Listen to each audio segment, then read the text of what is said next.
அனைவருக்கும் வணக்கம். நம்மளுடைய தமிழக முதல்வர் விஜய் அவர்களை எதிர்க்கிறதுக்கு கண்டென்ட் தேடிக்கிட்டு இருந்த திமுக என்ன கண்டென்ட் அப்படின்றது சிக்கி இருக்குன்றத வீடியோக்குள்ள சொல்கிறேன். அதுக்கு முன்னாடி பார்த்தீங்கன்னா இன்றைக்கி சிஜேபி அந்த காக்ரோச் ஜனதா பார்ட்டின்ற பேரில் நீட் போராட்டத்துக்கு எதிராக நடக்கிறதுல தமிழ்நாட்டில் இருக்கிற இயக்குநர்கள் கொந்தளிச்சிருக்காங்க. இதுக்கு பின்னாடி இருக்கிற மிகப்பெரிய அரசியல் இதை நம்ம பேசுவோம். இனிமேல் ஸ்டாலின் அப்படின்ற பேரே குளத்தூரில் கேட்கக்கூடாது அப்படின்றதுல நம்ம முதல்வர் அவர்கள் ரொம்ப ஸ்ட்ராங்காக இருக்கார். அதுக்கு ஒதுக்கப்பட்ட நிதி VS பாபுவுக்காக, அதை பற்றி நம்ம பேசுவோம்.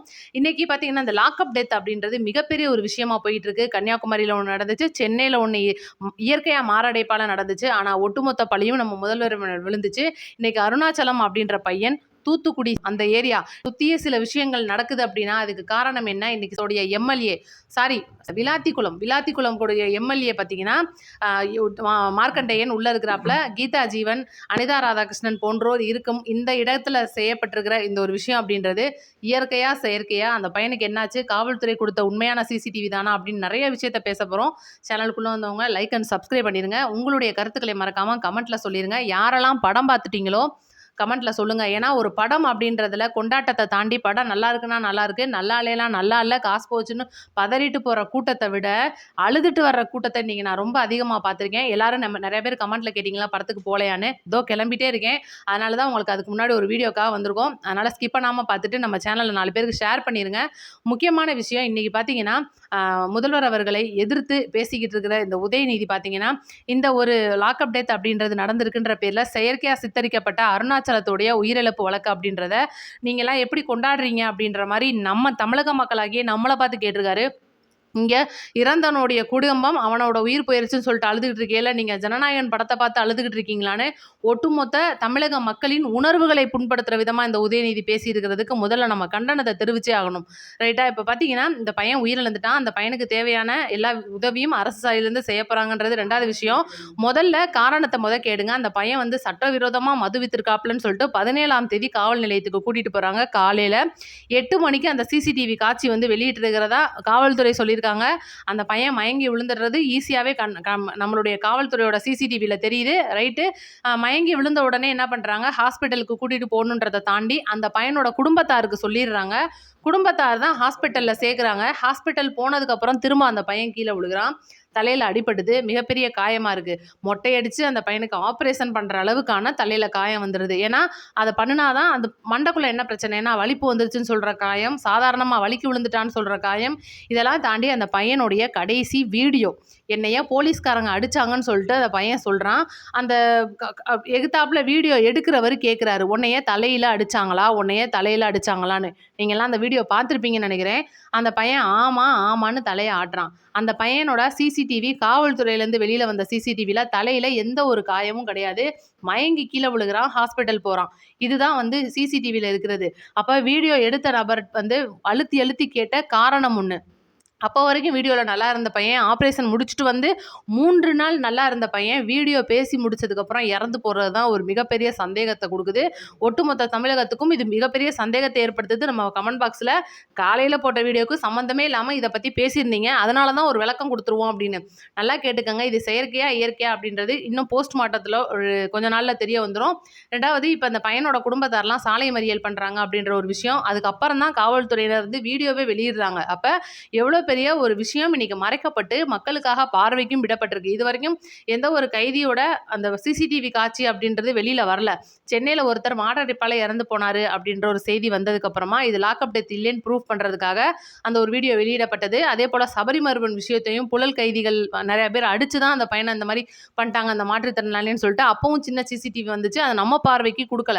அப்போ இந்த அருணாச்சலம் அவங்களோட விஷயத்துல முழுக்க அந்த பையனுக்கு நடந்தது அப்படின்றது அந்த பையனா ஏற்படுத்திக்கிட்டது அப்படின்றத மக்கள் தெளிவாகவே இன்றைக்கி பார்த்துட்டு இருக்காங்க.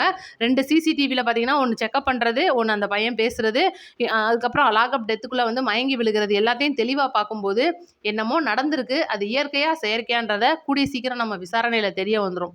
இப்போ அடுத்து இந்த ஒரு காரணத்தை கையில் வச்சுக்கிட்டு பார்த்தீங்கன்னா அனிதா ராதாகிருஷ்ணன் மாதிரி, கீதா ஜீவன் மாதிரி, உதயநிதி மாதிரி, கனிமொழி மாதிரி இருக்கிற சில பேர் வந்து எப்படி நீங்கள் மக்கள் வந்து சந்தோஷமாக இருந்துருவீங்க? இந்த ஜனநாயகன் படத்தை பொங்கல்லேருந்து எதிர்பார்த்துட்டு இருக்கோம் நம்ம.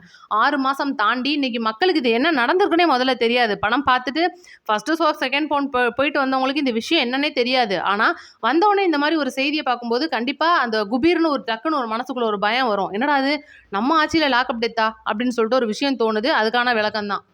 அடுத்து பார்த்தீங்கன்னா, இந்த காக்ரோச் அப்படின்ற மிகப்பெரிய கரப்பான்பூச்சி நம்ம காதுக்குள்ள விட்டு குடையுது அப்படின்னு தான் சொல்லணும். ஏன்னா, நீட் அப்படின்றது ஒண்ணு தேவையில்லைன்னு தமிழ்நாடு அரசு தெளிவா நம்ம விஜய் அவர்கள் சொல்ட்டாரு. ராஜ்மோகன் அவர்கள் இந்த மாரி போராடுங்க. இதுதான் நல்லது. முழுக்க முழுக்க மத்திய அரசோடைய எதிர்ப்பு போராட்டமா தான் அது நடக்குது. ஆனா, இந்த திமுக பார்த்தீங்கன்னா, எப்படி திசை திருப்புதுன்னா, இன்னைக்கு ரஞ்சித் முழுக்க முழுக்க திமுக அப்படின்றது உலகத்துக்கே தெரியும். அடுத்து வெற்றிமாறன் மாதிரி ஆட்கள் முழுக்க திமுகவுடைய கூட்டணி கட்சியை சார்ந்த நபர்கள். கௌதமனா இருக்கட்டும், இப்ப பார்த்தீங்கன்னா சீமான் கட்சிக்காரங்க பாதி பேர். ஏன்னா எல்லாம் ஒரு கட்சி ஆயிட்டாங்கன்னும் போது, நடிகையான ஆண்ட்ரியா அவர்கள், இன்னும் சில பேர் நெறைய பேர் இருக்காங்க. அந்த பாடகர் அறிவு தலைமைச் செயலகத்துக்கு வந்து பகீர்னு கிளப்பி விட்டு போனார் பாருங்க. இந்த மாரி ஆட்கள்லாம் இன்னைக்கு மேடை போட்டு குறிப்பா அமீர நம்ம சொல்லியே ஆகணும். அமீர நம்ம விட்டுற முடியாது. ஏன்னா, முக்கியமான விஷயத்துலலாம் சில கடத்தல் விஷயத்துலலாம் அமீருக்கு நெறைய பங்கு இருக்குன்னு வழக்கு இருக்கு. நம்ம சவுக்கு சங்கர்ட்ட வேற சிசிடிவி ஆதாரத்துலேருந்து நெறைய ஃபைல்ஸ்லாம் வச்சிருக்காப்புல. இவ்ளோ விஷயமும் இன்னைக்கு அமீர் மேல இருக்குன்னும் போது, இவங்கலாம் போராடுறாங்கன்னா என்னத்துக்கா இருக்கும்? இதுக்கு நீங்க போராட வேண்டிய அவசியமே இல்ல. அப்படி நீங்க நீட்டுக்கு எதிரா போராடணும்னா, நேரா டெல்லிக்கு போய் போராடுங்க. எவ்வளவோ பெரிய இடம் இருக்கு. அங்க மாணவிகள் அடி வாங்கிக்கிட்டு கிடக்காங்க. ஆனா, அதெல்லாம் இவங்க கண்ணுக்கு தெரியாது. நம்ம தமிழக அரச குடைச்சல் குடுக்கணும் அப்படின்றதுக்காகவும், மக்கள வந்து திசை திருப்பணும். இந்த ஆட்சிய பத்தின கோவம் வரணும். முழுக்க முழுக்க இன்னைக்கு சோனம் வாங்சு அப்படின்றவங்க பார்த்தீங்கன்னா, டெல்லியில ஜந்தர் மந்தர் பகுதியில ஒரு 8, 9 நாட்களா ரொம்ப உயிருக்கு போராடுற நிலைமையில உண்ணாவிரதத்துல இருந்து இன்னைக்கு ஆஸ்பத்திரியில இருக்கிறவரோட மனைவி சொல்லியிருக்காங்க, ராகுல் காந்தி அவர்களே ரெட்டை வேஷம் போடாதீங்க. உங்க காலகட்டங்கள்ல போடப்பட்ட சைனுக்கு இன்னைக்கு நீங்களே போராடும்போது, உங்களெல்லாம் என்ன சொல்றதுன்னு எனக்கு தெரியலன்னு சொல்லிட்டு அந்த அம்மா வந்து அவ்வளோ தூரம் அவர வந்து பேசியிருக்காங்க. இதுதான் உண்மையும் கூட. முழுக்க முழுக்க காங்கிரஸ் கொண்டு வந்தது. அதுக்கப்புறம் பிஜேபி எதிர்த்து கொண்டுட்டு வந்து திருப்பி நாடாளுமன்றத்தில சட்டத்தை நிறைவேத்தி உச்சநீதிமன்றம் மூலியமா கொண்டுட்டு வந்து கலைஞர் அதுக்கு ஒப்புதல் குடுத்து ஸ்பெக்ட்ரம் வழக்குக்கு பயந்து போய் ஓடி ஒளிஞ்சது. நீட்டுக்கு வேற வழியே இல்லாம இன்னைக்கு மாணவிகளை தப்பான முடிவெடுக்க வச்ச இந்த திமுக இதுக்கு வந்து ஆதரவா போராடுது அப்படின்னா எப்படி? நம்மலாம் வந்து நம்மலாம் வந்து கோமால இருந்தோமா? இல்ல இதுக்கு நம்மளுக்கு முன்னாடி இருந்து அரசியல் பார்த்துட்டு வந்தவங்கலாம் இந்த திமுகவை ஈஸியா மன்னிச்சு விட்டுருவாங்க அப்படின்னு எதிர்பார்ப்பாங்களான்னு தெரியல. முழுக்க முழுக்க நம்ம தமிழக இளைஞர்களை திசை திருப்பி வன்முறைக்கு தூண்ட பார்த்து இந்த அரசுக்கு ஒரு அதாவது ஆபத்தை விளைவிக்கணும் அப்படின்னு தான் திமுக வந்து நினைக்குது அப்படின்றது தான் என்னோட கருத்து. மறக்காம உங்க கருத்தை சொல்லிருங்க. இப்ப நம்ம கொளத்தூருக்கு வருவோம். இனிமேல் ஸ்டாலின் பேரு அனுதாபம் அப்படின்ற பேர்ல கொளத்தூர்ல எதிரொலிச்சவே கூடாது அப்படின்றது நம்ம முதல்வர் அவர்கள் விஎஸ் பாபுவை கூப்பிட்டு தனிப்பட்ட முறையில சொன்ன ஒரு விஷயமா இருக்கு. என்ன அப்படின்றத சொல்றேன். இன்னைக்கு பாத்தீங்கன்னா விஎஸ் பாபு ஜெயிஸ்டாப்ல கொளத்தூர்ல மிகப்பெரிய கொண்டாட்டம் தமிழக வெற்றி கழக ஆட்சி அங்க வந்துருச்சுன்றது. ஆனா, ஒரு 10% வரைக்கும் இருக்கிறவங்க டிஎம்கே நெறைய பேர் இருக்காங்க. உங்களுக்கெல்லாம் தெரியும். ஆனா, இந்த எஸ்ஐஆர் அப்படின்றதுக்கு வர்றதுக்கு முன்னால 2,00,000 ஓட்டு இன்னைக்கு வந்து கொளத்தூர்லேருந்து போயிருக்கு. ஏன்னா, அதிகபட்ச ஓட்டா சேப்பாக்கம் மற்றும் கொளத்தூர்ல எஸ்ஐஆரால கழிக்கப்பட்ட ஓட்டுகள் அதிகம். அதுல ஜெயிச்சவங்க தான் ஸ்டாலினும், அப்பாவும் மகனும். அப்படி இருக்கும்போது, இனிமேலு அந்த அனுதாப ஓட்டுன்னு இருக்கு பார்த்தீங்களா? அவர் அழுதாரு. ஐயோ! கொளத்தூர் மக்கள் இப்படி கை விட்டுட்டாங்களே அப்படின்னு சொல்லிட்டு இன்னைக்கு ஒவ்வொருத்தரும் சொல்லும்போது, வர அந்த அனுதாப ஓட்டு கூட கொளத்தூர்லேருந்து ஸ்டாலினுக்கு கிடைக்கக்கூடாது அப்படின்றதுல நம்ம முதல்வர் ரொம்ப தெளிவா இருக்காரு. எப்படி பெரம்பூருக்கு 1,100 கோடி ஒதுக்கி சில திட்டங்களை செயல்படுத்தினாரோ, அதே போல பெரம்பூருக்கு 1,030 கோடி ரூபாய் ஒதுக்கி விஎஸ் பாபு அவர்கள்ட்ட சில விஷயங்கள்லாம் கேட்டு ஒவ்வொரு தொகுதிக்கும் போங்க. அங்க இருக்கிற மக்களோட சின்ன சின்ன பிரச்சனைகளை கூட தீர்த்து வைக்கிற அளவுக்கு பண்ணணும். இனிமேல் அந்த ஸ்டாலின் அப்படின்ற பேர் கூட அந்த குளத்தூருக்குள்ள கேட்கக்கூடாது அப்படின்றத ரொம்ப ஸ்ட்ரிக்டா சொல்லியிருக்காரு விஎஸ் பாபு அவர்கள். செஞ்சுருவோம் தலைவா அப்படின்னு வேற பதிலடி கொடுத்துருக்காரு. பார்ப்போம். நிறைய விஷயங்கள் இருக்கு. அடுத்தடுத்த வீடியோக்கள்ல படம் பார்த்துட்டு வந்து அடுத்த வீடியோல தெளிவா சொல்றேன். நன்றி, வணக்கம். அடுத்த வீடியோல சந்திப்போம்.